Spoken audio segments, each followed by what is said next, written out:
ਬਈ ਉਹ ਵੰਸ਼ਜ ਦਾ ਬੰਦਾ ਜਿਹੜਾ ਅੱਜ ਗਿਆਨੀ ਸੰਤ ਸਿੰਘ ਦਾ ਉਹ ਕਹਿ ਰਿਹਾ ਵੀ ਬਨਾਰਸ ਦੇ ਮੁੱਖ ਪਾਂਡੇ ਨੇ ਮੁੱਖ ਪੁਜਾਰੀ ਜਿਹੜਾ ਸੀ ਉਹ ਦਿੱਤਾ ਉੱਥੇ ਸਾਨੂੰ ਗਣੇਸ਼ ਦੀ ਮੂਰਤ ਤੇ ਇੱਥੇ ਲਾਓ। ਗੁਰਮਤਿ ਦਾ ਸਿਧਾਂਤ ਟੁੱਟ ਗਿਆ ਜੀ। ਕਿਉਂ ਜੀ ਟੁੱਟ ਗਿਆ ਨਾ। ਅਗਲੇ ਦੇਖੋ ਹੋਰ ਜਿੱਦਣ ਹੁਣ ਗਿਆਨੀ ਜਗਤਾਰ ਸਿੰਘ ਜੀ ਕਥਾ ਕਰਦੇ ਕਹਿ ਰਹੇ ਸੀ ਵੀ ਆਨੰਦ ਸਾਹਿਬ ਜਿਹੜਾ ਉਹ ਤਿੰਨਾਂ ਗੁਰੂ ਸਾਹਿਬਾਨ ਦਾ ਉਚਾਰਨ ਕੀਤਾ ਹੋਇਆ ਤੇ ਜਦੋਂ ਅਸੀਂ ਉਹ ਖੋਜਣ ਦੀ ਕੋਸ਼ਿਸ਼ ਕੀਤੀ ਵੀ ਚਲੋ ਆਖਰ ਪਤਾ ਤਾਂ ਲੱਗੇ ਗਿਆਨੀ ਜੀ ਕਹਿ ਕਿੱਥੋਂ ਰਹੇ ਨੇ, ਪਤਾ ਤਾਂ ਲੱਗੇ। ਉਹ ਵੀ ਸੂਰਜ ਪ੍ਰਕਾਸ਼ ਚੋਂ ਆ ਰਿਹਾ ਸੀ ਪਰ ਉਹਦੇ ਵਿੱਚ ਜਿਹੜੀਆਂ ਬਾਕੀ ਗੱਲਾਂ ਆ ਰਹੀਆਂ ਸੀ ਉਹ ਛੁਪਾ ਗਏ। ਉਹਦੇ 'ਚ ਇਹ ਗੱਲ ਆ ਰਹੀ ਸੀ ਵੀ ਇੱਕ ਜੋਗੀ ਆਇਆ ਗੁਰੂ ਅਮਰਦਾਸ ਜੀ ਕੋਲ ਤੇ ਜੋਗੀ ਕਹਿ ਰਿਹਾ ਮਹਾਰਾਜ ਵੀ ਮੈਂ ਵੀ ਤੁਹਾਡੇ ਘਰ ਪ੍ਰਵਾਨ ਚੜ੍ਹਨਾ ਚਾਹੁੰਦਾ ਜੋ ਵੀ ਸੀ ਹੈ ਨਾ, ਤੇ ਮੇਰੇ ਤੇ ਵੀ ਕਿਰਪਾ ਕਰੋ। ਤੇ ਉਹ ਕਹਿੰਦੇ ਵੀ ਤੇਰਾ ਅਮਰਦਾਸ ਮਹਾਰਾਜ ਕਹਿੰਦੇ ਵੀ ਤੇਰਾ ਇੱਕ ਜਨਮ ਅਜੇ ਰਹਿੰਦਾ। ਉਹ ਕਹਿੰਦਾ ਚਲੋ ਜੀ ਫਿਰ ਤਾਂ ਕੰਮ ਹੀ ਮੁੱਕ ਗਿਆ, ਮੈਂ ਹੁਣ ਮਰ ਜਾਣਾ ਆ ਤੇ ਮੈਂ ਤੁਹਾਡੇ ਘਰ ਪੋਤਰੇ ਦੇ ਰੂਪ 'ਚ ਜਨਮ ਲੈ ਲੈਣਾ। ਜੋਰ ਨਾ ਜੀਵਨ ਕਿੱਥੇ ਜਾਵਾਂਗੇ ਅਸੀਂ। ਮਤਲਬ ਆਪਣੀ ਮਰਜ਼ੀ ਦੇ ਨਾਲ ਵੀ ਕੋਈ ਕਿਸੇ ਦੇ ਘਰ ਜੰਮ ਸਕਦਾ ਜੀ, ਆਪਣੀ ਮਰਜ਼ੀ ਨਾਲ ਵੀ ਜੰਮ ਸਕਦਾ ਕੋਈ। ਮਤਲਬ ਇੰਨੀ ਗਿਰਾਵਟ ਸੱਚੀ ਹੱਸਣ ਵਾਲੀ ਗੱਲ ਨਹੀਂ, ਬੜੀ ਗੰਭੀਰ ਗੱਲ ਹੈ। ਔਰ ਮੇਰੇ ਗੁਰੂ ਨੂੰ ਇਹ ਸ਼ਰਮਸ਼ਾਰ ਕਰਦੀ ਹੈ ਇਹ ਗੱਲ। ਮੈਂ ਇੱਕ ਵਾਰੀ ਆਪਣੇ ਮੇਰੇ ਫਾਦਰ ਇਨ ਲਾ ਉਹ ਸ਼੍ਰੋਮਣੀ ਕਮੇਟੀ ਮੈਂਬਰ ਨੇ, ਜਦੋਂ ਮੇਰਾ ਟਾਈਮ ਹੋ ਗਿਆ ਦੱਸ ਦਿਓ ਜੀ, ਮੈਂ ਉੱਥੇ ਹੀ ਛੱਡ ਦੇਣੀ ਆ ਕਿਉਂਕਿ ਬੜੀਆਂ ਗੱਲਾਂ ਆ। ਤੁਹਾਨੂੰ ਪਤਾ ਹੀ ਆ ਹੁਣ ਤਾਂ ਇੰਟਰਨੈਟ ਤੇ ਤੁਹਾਨੂੰ ਪਤਾ ਹੁਣ ਤੁਹਾਨੂੰ ਕੀ ਦੱਸਣਾ ਆ। ਡਾਕਟਰ ਸਾਹਿਬ ਵੀ ਵੇਖ ਆਏ ਸਾਰਾ ਕੁਛ ਉੱਥੇ। ਅਸੀਂ ਜਾਈਏ ਬ੍ਰਹਮ ਬੂਟਾ ਅਖਾੜੇ ਦੇ ਕੋਲੋਂ ਤੇ ਉੱਥੇ ਗੁਰੂ ਨਾਨਕ ਸਾਹਿਬ ਨੂੰ ਮਾਤਾ ਤ੍ਰਿਪਤਾ ਜੀ ਦੀ ਗੋਦ 'ਚ ਪਾਇਆ ਹੋਇਆ ਪੋਸਟਰ ਲੱਗਾ ਤੇ ਉਹਦੇ ਤੇ ਸ਼ਿਵ ਜੀ ਦੀ ਉਹ ਜਿਹੜੀ ਰੋਸ਼ਨੀ ਜੀ ਨਿਕਲੀ ਹੁੰਦੀ ਹੱਥਾਂ 'ਚੋਂ, ਬਾਬਿਆਂ ਦੇ ਸਾਰਿਆਂ ਦੇ 'ਚੋਂ ਨਿਕਲਦੀ ਆ। ਉਹ ਸਾਰੇ ਬਾਬੇ ਦੀਆਂ ਫੋਟੋ ਇੱਦਾਂ ਹੀ ਆ ਨਾ, ਈਸ਼ਰ ਸਿੰਘ ਰਾੜੇ ਵਾਲੇ ਦੀ, ਆਨੰਦ ਸਿੰਘ ਕਲੇਰਾ। ਕੋਈ ਗੁੱਸਾ ਨਾ ਜੀ ਕਰ ਲਿਓ। ਜਿਸ ਕਿਸੇ ਨੂੰ ਇਤਰਾਜ਼ ਹੋਇਆ ਮੈਂ ਇੱਥੇ 2 ਘੰਟੇ ਬਾਅਦ ਬੈਠਾ ਹੋਊਂਗਾ। ਅਸੀਂ ਹਰ ਗੱਲ ਨੂੰ ਗੁਰਮਤਿ ਦੀ ਕਸਵੱਟੀ ਤੇ ਵਿਚਾਰ ਕੇ ਜੇ ਦੋਸ਼ੀ ਹੋਏ ਤਾਂ ਸਜ਼ਾ ਦੇ ਹੱਕਦਾਰ ਹੋਵਾਂਗੇ ਤੇ ਜੇ ਨਾ ਹੋਏ ਤਾਂ ਇਹ ਗੱਲ ਸਾਰਿਆਂ ਤੱਕ ਪਹੁੰਚਾ ਦਿਓ। ਉਹ ਮੈਂ ਉਹਨਾਂ ਨੂੰ ਕਿਹਾ ਵੀ ਤੁਹਾਡੀ ਤਾਂ ਸੁਣਦੇ ਆ ਵੀ ਸਾਡੀ ਤਾਂ ਕੋਈ ਸੁਣਦਾ ਨਹੀਂ। ਗਿਆਨੀ ਗੁਰਬਚਨ ਸਿੰਘ ਤੋਂ ਜਥੇਦਾਰ ਸੀ, ਮੈਨੂੰ ਫੋਨ ਕਰੋ ਵੀ ਆਹ ਕੀ ਵੀ ਹਰਿਮੰਦਰ ਸਾਹਿਬ ਲਾਗੇ ਸ਼ਿਵ ਜੀ ਬਾਬਾ ਨਾਨਕ ਕਹਿਣ ਲਿਆ ਵੀ ਸ਼ਿਵ ਸ਼ਿਵ ਕਰਤੇ ਜੋ ਨਰਤੇ ਆਵੇ, ਬਲਦ ਜਿਹੜੇ ਢੋਰੂ ਢਮਕਾਵੇ ਤੇ ਸ਼ਿਵ ਜੀ ਗੁਰੂ ਨਾਨਕ ਸਾਹਿਬ ਤੇ ਕਿਰਪਾ ਪਾ ਰਹੇ ਆ। ਇਹ ਗੱਲਾਂ ਤੁਸੀਂ ਪਹਿਲਾਂ ਸੁਣੀਆਂ ਜੀ। ਫਿਰ ਸਾਡੀ ਕਮਜ਼ੋਰੀ ਹੈ, ਪੜ੍ਹਨ ਦੀ ਆਦਤ ਪਾਓ। ਆ ਡਾਕਟਰ ਸਾਹਿਬ ਨੇ 2-3 ਲੋਥੇ ਵਿਚਾਰੇ ਲਾ ਕੇ ਆਏ ਆ, ਇਹੋ ਕੁਛ ਇਹੋ ਹੀ ਰੋਣਾ ਰੋਂਦੇ ਆਏ ਵੀ ਛੱਡੋ ਯਾਰ ਕੀ ਕਰਨ ਰਹੇ ਜੇ। ਹੁਣ ਜਦੋਂ ਜਗਤਾਰ ਸਿੰਘ ਨੇ ਗੱਲ ਆਖੀ ਤੇ ਅਸੀਂ ਉਹ ਪੜਤਾਲਣ ਦੀ ਕੋਸ਼ਿਸ਼ ਕੀਤੀ ਤੇ ਅਸੀਂ ਆਨੰਦ ਸਾਹਿਬ ਦੀ ਕਥਾ ਵੇਖੀਏ ਕਿੰਨੇ ਕਥਾ ਕੀਤੀ ਆ। ਤੇ ਉਹ ਕਥਾ YouTube ਤੇ ਹੈਗੀ ਆ, ਤੁਸੀਂ ਪਾ ਕੇ ਵੇਖ ਲਿਓ ਵੀ ਕਥਾ ਆਨੰਦ ਸਾਹਿਬ ਗਿਆਨੀ ਗੁਰਬਚਨ ਸਿੰਘ ਜੀ ਪਿੰਡਰਾਂ ਵਾਲੇ। ਉਹ ਥਾਨਕਾ ਪਤਾ ਕੀ ਦੇ ਰਹੇ ਆ, ਸੁਣ ਕੇ ਹੈਰਾਨੀ ਬੜੀ ਹੁੰਦੀ ਵੈਸੇ। ਕਹਿੰਦੇ ਇੱਕ ਤਾਂ ਜੋਗੀ ਆਇਆ ਤੇ ਦੂਜਾ ਉੱਥੇ ਗਣੇਸ਼ ਆ ਗਿਆ। ਚਲੋ ਭਲਾ ਜੇ ਬੰਦੇ ਨੂੰ ਕਹਿੰਦੇ ਤੇ ਆ ਜਾਂਦਾ ਤੇ ਅਸੀਂ ਮੰਨਦੇ ਵੀ ਚਲੋ ਚੰਗਾ ਵੀ ਜਿਹੜਾ ਹੈ ਹੀ ਹਾਥੀ ਦੇ ਸਿਰ ਵਾਲਾ ਉਹ ਕਿੱਦਾਂ ਆ ਸਕਦਾ ਬਈ। ਨਹੀਂ ਸੱਚ ਹੈ ਗੱਲ ਵੀ ਹਾਥੀ ਦੇ ਸਿਰ ਵਾਲਾ ਬੰਦਾ। ਅੱਛਾ ਗਣੇਸ਼ ਦੀ ਜਦੋਂ ਮੈਂ ਗੱਲ ਸੁਣੀ ਨਾ ਰਜਨੀਸ਼ ਕੋਲ, ਮੈਂ ਬੜਾ ਹੈਰਾਨ ਹੋਇਆ। ਕਹਿੰਦਾ ਪਾਰਵਤੀ ਜਾਂ ਦੁਰਗਾ ਉਹਨੇ ਨਹਾਉਣ ਦੀ ਇੱਛਾ ਪ੍ਰਗਟ ਕੀਤੀ ਆਪਣੇ ਮਨ 'ਚ, ਮੈਂ ਨਹਾਉਣਾ ਆ। ਤੇ ਜਦੋਂ ਉਹਨੇ ਵੈਸੇ ਉਹ ਸਾਡੇ ਨਾਲ ਤਕੜਾ ਸੀ। ਵੈਸੇ ਜੇ ਸੱਚ ਪੁੱਛਦੇ ਹੋ ਨਾ, ਜਿੰਨੀਆਂ ਧੱਜੀਆਂ ਉਹਨੇ ਹਿੰਦੂ ਮਤ ਦੀਆਂ ਉਡਾਈਆਂ, ਅਸੀਂ ਉਹਦੇ ਨਾਲ ਸਹਿਮਤ ਹੋਈਏ ਕਿਸੇ ਪੱਖ ਤੋਂ ਨਾ ਹੋਈਏ ਉਹ ਗੱਲ ਵੱਖਰੀ ਹੈ। ਇੱਕ ਪਰ ਸੂਰਮਾ ਸੀ ਉਹ ਕਹਿੰਦਾ ਵੀ ਜਦੋਂ ਦੁਰਗਾ ਨਹਾਉਣ ਲੱਗੀ ਨਾ ਪਾਰਵਤੀ ਤੇ ਕਹਿੰਦੀ ਵੀ ਮੈਨੂੰ ਇੱਥੇ ਪੜਦਾ ਹੈ ਨਹੀਂ ਕੋਈ, ਵੀ ਮੈਨੂੰ ਚਾਹੀਦਾ ਕੋਈ ਵੀ ਉਹ ਬੰਦਾ ਕੋਈ ਖੜਾ ਕਰ ਲਵਾਂ ਆਪਣੇ ਪਰਿਵਾਰ ਦਾ, ਵੀ ਉਹਦੇ ਕੋਲ ਵੀ ਕੋਈ ਨਹੀਂ ਸੀ। ਕਹਿੰਦਾ ਵੀ ਉਹਨੇ ਆਪਣੇ ਤਨ ਦੀ ਮੈਲ ਲਾਈ ਤਾਂ ਇੱਕ ਕਲਬੂਤ ਬਣਾ ਲਿਆ। ਤਾਂ ਉਹ ਵਿਅੰਗ ਪਤਾ ਕੀ ਕਰਦਾ, ਕਹਿੰਦਾ ਪਤਾ ਨਹੀਂ ਕਿੰਨੇ ਸਾਲ ਨਹਾਤੀ ਨਹੀਂ ਹੋਣੀ ਵੀ ਇੰਨੀ ਮੈਲ ਲੱਥੀ। ਉਹਦੀ ਕੈਸਟ ਵਿੱਚ ਇਹ ਗੱਲ ਏ, ਮੈਂ ਆਪਣੇ ਕੋਲ ਨਹੀਂ ਕਹਿ ਰਿਹਾ।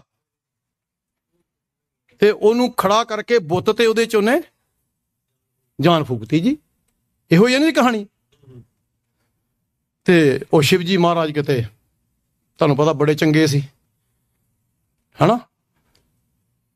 ਇੱਕ ਵਾਰੀ ਸ਼ਿਵ ਜੀ ਨੂੰ, ਚਲੋ ਉਹਦੀ ਵੀ ਗੱਲ ਕਰ ਲੈਣੇ ਚਲਦੇ ਯਾਦ ਰੱਖਿਓ ਸਾਰੀਆਂ ਗੱਲਾਂ, ਮੈਨੂੰ ਰੋਕ ਦਿਓ ਜੀ। ਫਿਰ ਮੈਂ ਪਹਿਲਾਂ ਕਹਿੰਦਾ ਵੀ ਮੈਂ ਤੁਹਾਡਾ ਸਾਰਿਆਂ ਦਾ ਟਾਈਮ ਖਾ ਗਿਆ। शिव जी की घर वाली नूं सद्दिया ਉਹਦੇ ਸਹੁਰੇ ने, तो ਉਹਨੂੰ सद्दिया ना जग ते ਉਹਨੂੰ गुस्सा आ गया। ਤੇ ਉਹਨੇ ਉਹਦੀ ਘਰ ਜਿਹੜੀ ਉਹਦੀ ਵਾਈਫ ਸੀਗੀ ਉਹਨੇ ਆਪਣੇ ਪਿਤਾ ਨੂੰ ਕਿਹਾ ਵੀ ਤੂੰ ਮੇਰੇ ਆਪਣੇ ਜਵਾਈ ਨੂੰ ਨਹੀਂ ਸੱਦਿਆ, ਵੀ ਬੜੀ ਮਾੜੀ ਗੱਲ ਆ। ਗੁੱਸੇ ਹੋ ਗਈ ਉਹ, ਤੇ ਉਹਨੇ ਕੱਚੀ ਭੁੰਨੀ ਜੀ ਉਹਨੇ ਛਾਲ ਮਾਰਤੀ ਹਵਨ 'ਚ, ਤੇ ਉਹ ਕੱਚੀ ਭੁੰਨੀ ਚੁੱਕ ਲਈ ਮੋਢਿਆਂ ਤੇ, ਜਿੱਥੇ ਉਹਦੇ ਨੈਣ ਡਿੱਗੇ ਨੈਣਾ ਦੇਵੀ ਬਣ ਗਈ। ਮਤਲਬ ਏਦਾਂ ਦੇ ਰੱਬ ਵੀ ਹੁੰਦੇ ਆ, ਤੁਸੀਂ ਅੰਦਾਜ਼ਾ ਲਾ ਕੇ ਦੇਖੋ। ਚਲੋ ਜੀ, ਜਦੋਂ ਕਲਬੂਤ ਬਣ ਗਿਆ ਤੇ ਉਹਨੇ ਉਹਦੇ 'ਚ ਰੂਹ ਫੂਕਤੀ ਤੇ शिव जी ਉਧਰ ਆ ਗਏ। ਉਹ ਆਪਣੀ ਪਤਨੀ ਨੂੰ ਮਿਲਣਾ ਚਾਹੁੰਦੇ ਸੀ। ਉਹ ਕਹਿੰਦਾ ਤੂੰ ਕੌਣ ਆ, ਉਧਰ ਮੇਰੀ ਮਾਂ ਨਹਾ ਰਹੀ ਆ, ਤੂੰ ਨਹੀਂ ਜਾ ਸਕਦਾ। ਤੇ ਉਹਨੇ 4 ਮਿੰਟ ਰਹਿ ਗਏ ਜੀ, ਹਾਂਜੀ ਮੈਂ ਕਰ ਦਿੰਦਾ ਜੀ।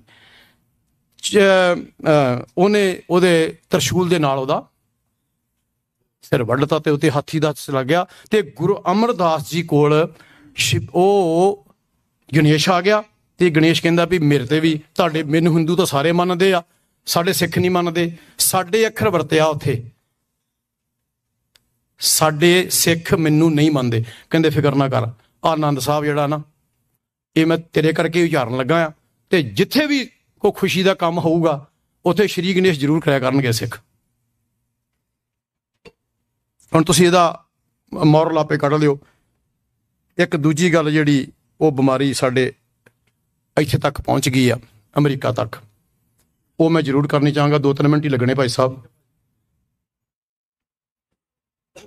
ਇੱਕ ਗਿਆਨੀ ਸ਼ੇਰ ਸਿੰਘ ਜੀ ਇੱਥੇ ਕਥਾ ਕਰਨ ਆਉਂਦੇ ਆ, ਉਹਨਾਂ ਨੂੰ ਅਸੀਂ ਮਿਲੇ ਵੀ ਸੀ। ਅਸੀਂ ਸੁਪਰੀਮ ਕੌਂਸਲ ਮੈਂਬਰ SP ਸਾਹਿਬ ਬੀਬੀ ਰਵਿੰਦਰ ਕੌਰ, ਤੁਸੀਂ ਜਾਣਦੇ ਹੋ, ਲਖਵੀਰ ਸਿੰਘ ਉਹਨਾਂ ਦੇ ਪਤੀ ਦੇਵ ਨੇ, ਉਹਨਾਂ ਦੇ ਘਰ ਮਿਲੇ ਸੀ ਬਾਲੇ ਦੀ ਜਨਮ ਸਾਖੀ ਦੇ ਸੰਬੰਧ 'ਚ। ਉਹ ਗੱਲ ਅੱਜ ਨਹੀਂ ਹੋ ਸਕਦੀ, ਲੰਬੀ ਆ, ਫਿਰ ਕਰਾਂਗੇ। ਉਹਨਾਂ ਨੇ ਕੀ ਕੀਤਾ ਆ ਵੀ ਇਸ ਵਾਰ ਹੋਲੇ ਮਹੱਲੇ ਤੇ ਐਲਸਬਰੰਟੇ ਗੁਰਦੁਆਰੇ ਉਹ ਜਿਹੜੀ ਜਗਨਨਾਥਪੁਰੀ ਆਰਤੀ ਹੋਈ ਸੀ ਉਹ ਐਲਸਬਰੰਟੇ ਕਰਤੀ। ਜਦੋਂ ਉਹ ਆਰਤੀ ਕਰ ਦਿੱਤੀ ਤੇ ਮੈਂ ਇੱਥੋਂ ਦੇ ਜਿਹੜੇ ਮੋਹਤਬਰ ਬੰਦੇ ਆ ਉਹਨਾਂ ਦੇ ਨਾਮ ਹੀ ਲੈ ਦਿੰਦਾ। ਦਰਸ਼ਨ ਸਿੰਘ ਜੀ ਫਰੀਮਾਊਂਟ ਕਮੇਟੀ ਹੈਗੇ ਨੇ, ਇੱਕ ਲਖਵੀਰ ਸਿੰਘ ਨੇ, ਇੱਕ ਦਵਿੰਦਰ ਸਿੰਘ ਨੇ, ਉਹ ਸੈਕਟਰੀ ਵੀ ਰਹੇ ਕੁਝ ਸਮਾਂ। ਉਹਨਾਂ ਨੂੰ ਸਾਰਿਆਂ ਨੂੰ ਮੈਂ ਫੋਨ ਕੀਤੇ ਵੀ ਯਾਰ ਚਲੋ ਬਾਕੀ ਗੱਲ ਤਾਂ ਚਲੋ ਕੋਈ ਗੈਰ ਗੰਭੀਰ ਹੋ ਸਕਦੀ, ਸਾਨੂੰ ਸਮਝ ਨਹੀਂ ਲੱਗਦੀ ਵੀ ਆਹ ਗੱਲ ਤਾਂ ਬਹੁਤ ਸੌਖੀ ਆ ਵੀ ਇੱਦਾਂ ਤਾਂ ਉਹ ਹਿੰਦੂਆਂ ਨੂੰ ਰੋਕਦੇ ਰਹੇ ਵੀ ਤੁਸੀਂ ਇੱਦਾਂ ਦੀ ਆਰਤੀ ਨਾ ਕਰੋ। ਵੀ ਮੈਂ ਤੁਹਾਨੂੰ ਆਰਤੀ ਦਾ ਢੰਗ ਦੱਸ ਦਿੱਤਾ। 4 ਗੁਰੂ ਵਿਅਕਤੀਆਂ ਦੀ ਭਗਤਾਂ ਦੀ ਆਰਤੀ ਆ ਸ਼੍ਰੀ ਗੁਰੂ ਗ੍ਰੰਥ ਸਾਹਿਬ ਦੇ ਵਿੱਚ ਜੀ, ਧੰਨਾ ਜੀ ਦੀ, ਸੈਣ ਜੀ ਦੀ, ਰਵਿਦਾਸ ਜੀ ਤੇ ਗੁਰੂ ਨਾਨਕ ਸਾਹਿਬ ਦੀ। ਉਹ 4 ਸ਼ਬਦਾਂ 'ਚ ਜੇ ਇੱਦਾਂ ਦਾ ਕਰਮਕਾਂਡ ਕਿਤੇ ਲਿਖਿਆ ਹੋਵੇ ਤੇ ਅਸੀਂ ਦੇਣਦਾਰ ਹਾਂ ਜੀ, ਸਜ਼ਾ ਦੇ ਹੱਕਦਾਰ, ਜਿੰਨੀ ਮਰਜ਼ੀ ਸਜ਼ਾ ਦੇ ਦਿਓ। ਵੀ ਇਹ ਤੁਹਾਡੇ ਕੀ ਹੋ ਰਿਹਾ ਹੈ ਹੁਣ। ਖੈਰ ਉਹਨਾਂ ਨੇ ਮੀਟਿੰਗ ਕੀਤੀ ਟ੍ਰੇਸੀ ਗੁਰਦੁਆਰੇ ਤੇ ਗਿਆਨੀ ਸ਼ੇਰ ਸਿੰਘ ਨੂੰ ਸੱਦਿਆ ਉੱਥੇ ਉਹਨਾਂ ਨੇ। ਜਦੋਂ ਮੇਰੀ ਲਖਵੀਰ ਸਿੰਘ ਨਾਲ ਗੱਲ ਹੋਈ ਤੇ ਲਖਵੀਰ ਸਿੰਘ ਤਾਜ਼ਾ ਨਾ ਉੱਥੋਂ ਹਜ਼ੂਰ ਸਾਹਿਬ ਤੋਂ ਹੋ ਕੇ ਆਇਆ ਸੀ। ਮੈਂ ਕਿਹਾ ਲਖਵੀਰ ਸਿੰਘ ਜੀ ਵੀ ਇਹ ਕੀ ਕਰਦੇ ਪਏ ਆ ਵੀ ਤੁਸੀਂ ਨੌਜਵਾਨ ਬੱਚੇ ਉਹਨਾਂ ਦੇ ਹਵਾਲੇ ਕੀਤੇ ਆ, ਵੀ ਉਹ ਤਾਂ ਬਿਲਕੁਲ ਟੋਟਲੀ ਸਾਨੂੰ ਵਿਪਰਵਾਦ ਵੱਲ ਲੈ ਕੇ ਜਾ ਰਹੇ ਆ। ਵੀ ਇਹ ਕਿੱਦਾਂ ਪ੍ਰਵਾਨ ਹੋਵਾਂਗੇ ਵੀ ਇਹ ਤਾਂ ਅਗਲੇ 100 ਸਾਲ ਤੱਕ ਜਿਹੜੇ ਬੱਚੇ ਆ ਸਾਡੇ ਹੁਣ ਨੌਜਵਾਨ ਆ 20-25 ਸਾਲਾਂ ਦੇ ਆ, ਉਹਨਾਂ ਤੇ ਅਗਲੇ 100 ਸਾਲ ਤੱਕ ਜੇ ਜੀਣਾ ਹੋਇਆ ਤਾਂ ਸਾਨੂੰ ਤਾਂ ਲਾਗੇ ਵੀ ਲੱਗਣ ਦੇਣਾ, ਗੁਰਮਤ ਨੂੰ ਤਾਂ ਉਹਨਾਂ ਲਾਗੇ ਵੀ ਨਹੀਂ ਆਉਣ ਦੇਣਾ ਗੁਰਦੁਆਰੇ 'ਚ। ਤੇ ਫਿਰ ਅਸੀਂ ਕੀ ਕਰਾਂਗੇ। ਉਹ ਪਤਾ ਮੈਨੂੰ ਦਲੀਲ ਕੀ ਦਿੰਦੇ ਜੀ ਲਖਵੀਰ ਸਿੰਘ ਹੁਣੀ, ਕਹਿੰਦੇ ਜੀ ਹਜ਼ੂਰ ਸਾਹਿਬ ਹੁੰਦੀ ਆ। ਮੈਂ ਕਿਹਾ ਲਖਵੀਰ ਸਿੰਘ ਜੀ ਤੁਸੀਂ ਹਜ਼ੂਰ ਸਾਹਿਬ, ਕਹਿੰਦਾ ਮੈਂ ਹੁਣੇ ਹੋ ਕੇ ਆਇਆ। ਮੈਂ ਕਿਹਾ ਜੀ ਉੱਥੇ ਜੋ ਹੋ ਰਿਹਾ ਆ ਵੀ ਉਹ ਤੁਸੀਂ ਧਿਆਨ ਨਾਲ ਸੁਣਾਇਓ। ਹਾਂ ਮੇਰੀ ਗੱਲ ਨਾਲੋਂ ਸਹਿਮਤ ਹੋ ਗਏ। ਮੈਂ ਕਿਹਾ ਉੱਥੇ ਤਾਂ ਕਹਿੰਦੇ ਕੇਦਾਰਨਾਥ, ਬਦਰੀਨਾਥ, ਫਲਾਣੇ ਧਾਮ ਦਾ ਧਿਆਨ ਧਰ ਕੇ ਬੋਲੋ ਜੀ, ਤੇ ਉੱਥੇ ਤਾਂ ਇਹ ਵੀ ਕਹਿੰਦੇ ਗੰਗਾ ਮਈਆ ਜੀ ਦਾ ਧਿਆਨ ਧਰ ਕੇ ਬੋਲੋ ਜੀ ਵਾਹਿਗੁਰੂ। ਤੇ ਫਿਰ ਇਹ ਸਾਰਾ ਕੁਛ ਫਿਰ ਹਜ਼ੂਰ ਸਾਹਿਬ ਵਾਲਾ ਹੀ ਜੇ ਲਾਗੂ ਕਰਨਾ। ਤੇ ਇੱਕ ਗੱਲ ਹੋ ਰਿਹਾ ਉੱਥੇ, ਉਹ ਸਾਡੇ ਤੇ ਨਹੀਂ ਲਾਗੂ ਹੁੰਦੀ ਵੈਸੇ, ਉੱਥੇ ਬੱਕਰਾ ਵੀ ਝਟਕਾਇਆ ਜਾਂਦਾ, ਉਹ ਫਿਰ ਝਟਕਾ ਲੋਗੇ ਫ੍ਰੀ ਮਾਊਂਟ। ਉੱਥੇ ਤਾਂ ਲੰਗਰ 'ਚ ਮੀਟ ਵੀ ਵਰਤਦਾ ਆ।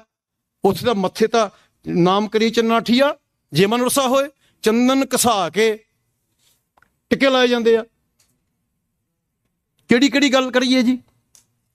ਤੇ ਇੱਥੇ ਆਰਤੀ ਹੋ ਗਈ, ਉਦਾਂ ਹੀ ਸੰਖਨ ਕੀਰਤਨ ਘੰਟਨ ਕੀ ਕਰ ਫੂਲਨ ਕੀ ਆਰਤੀ ਕੋਟ ਕਰੇ ਸੁਰ ਸੁੰਦਰ ਪੇਖ ਪਰੰਦਰ ਕੈਬਲ ਜਾਵੇ। ਮੈਂ ਕਿਹਾ ਵੀ ਲਖਵੀਰ ਸਿੰਘ ਜੀ ਇਹਦੇ 'ਚ ਇੱਕ ਗੱਲ ਰਹਿ ਗਈ ਤੁਹਾਡੇ ਕਰਨ ਵਾਲੀ, ਉਹ ਇਹ ਆ ਬਈ ਕਿੰਨਰ ਗੰਧਰਵ ਗਾਨ ਕਰੈ ਜਛ ਅਪੱਛਰ ਨਿਰਤ ਦਿਖਾਵੇ। ਮੈਂ ਕਿਹਾ ਵੀ ਫੁੱਲ ਵੀ ਸੁੱਟ ਲਏ, ਘੰਟਾ ਵੀ ਖੜਕਾ ਲਿਆ ਤੇ ਸੰਖ ਵੀ ਵਜਾ ਲਿਆ ਤੇ ਆ ਅਗਲੀਆਂ ਸ਼ਰਤਾਂ ਵੀ ਪੂਰੀਆਂ ਕਰੋ ਨਾ, ਵੀ ਖੁਸਰੇ ਵੀ ਲਿਆਓ ਤੇ ਆ ਪੱਛਰਾਂ ਵੀ ਇੱਥੇ ਮਿਲ ਜਾਣਗੀਆਂ ਨੱਚਣ ਵਾਲੀਆਂ, ਉਹ ਵੀ ਗੁਰੂ ਗ੍ਰੰਥ ਸਾਹਿਬ ਸਾਹਮਣੇ ਨਚਾਓ, ਫਿਰ ਉਹਨੂੰ ਪੂਰੀ ਆਰਤੀ ਕਰੋ ਨਾ। ਜਾਂ ਤੇ ਪ੍ਰਸੰਨ ਬਏ ਹੈ ਮਹਾਮਨ, ਤੁਹਾਨੂੰ ਪਤਾ ਜੀ, ਤੁਸੀਂ ਵੀ ਆਪਾਂ ਕਰਦੇ ਰਹੇ ਨਾ ਉਹ ਡੇਰੇ ਤੇ, ਉਸੇ ਡੇਰੇ 'ਚ ਤੁਸੀਂ ਆਏ ਚ ਮੈਂ ਆਇਆ। ਹਾਂ ਬਿਲਕੁਲ, ਉੱਥੇ ਤਾਂ ਅਸੀਂ ਥਾਲੀ ਘਮਾਉਂਦੇ ਰਹੇ ਏਦਾਂ ਪੁੱਠੇ ਸਿੱਧੇ ਹੋ ਕੇ, ਬਹੁਤ ਬੁਰੀ ਹਾਲਤ ਆ ਦਵਾਲਪੁਰੀ ਸਾਹਿਬ ਨੂੰ ਪਤਾ, ਜਿਹੜੇ ਡੇਰੇ 'ਚੋਂ ਮੈਂ ਆਇਆ।